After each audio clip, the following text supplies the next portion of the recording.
Nominatorin e mbushur plot tenisën me këmbën e mbar. Trepça pikët e para I gjeti nga distanca pasi Batintuna qëlloi sakt. Vendasit vijuan me efikasitet të lartë duke e quar rezultatin 10-2 ndaj Bashkimit në finalen e 4 të Superligës.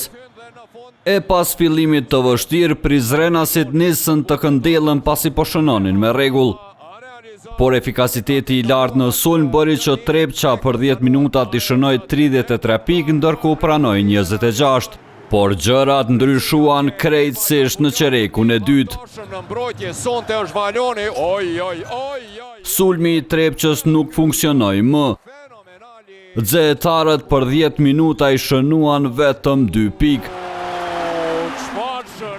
Bashkimi ndërkohë nuk pati telashe të tilla. Arpagjekët e kthyen ndeshjen në krahun e tyre duke shkuar në pushim me epërsi 9 pikëshe 44-35. Dallimi u bë dhe më I lartë në startin e pjesës së dytë.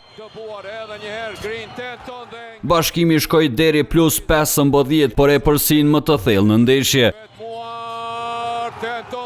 Por pas këtij momenti vendasit e reflektuan dhe nisën një përmbysje të jashtëzakonshme. Me saktësi për 2 e 3 pikë, Trepça e nisi një seri të pabesueshme prej 19-0 në qerekun e tretë. Në plus 9, 35-44, me të fillu qereku I tretë. Minusin prej 15 pikëve e kthye në përsi 3 pikëshe në fund të 30 minutave. Trepça krijoi avantazh deri në plus 12 në periudhën finale të lojës. Megjithatë, Bashkimi nuk u dorëzua dhe arriti të afrohet në rezultat 74-76, 54 sekonda para fundit. Po për ta, ky ishte maksimumi. Trepça I arriti pikët e fitores në sekondat e fundit. Minatorët triumfuan 80-74 në ndeshjen e 4 finale. Sfida e 5 zhvillohet të dielën në Prizren. Trepça tani ka avantazhin 3-1 dhe I duhet vetëm edhe një fitore për t'u shpallur skuadër kampione në Superligën e Kosovës.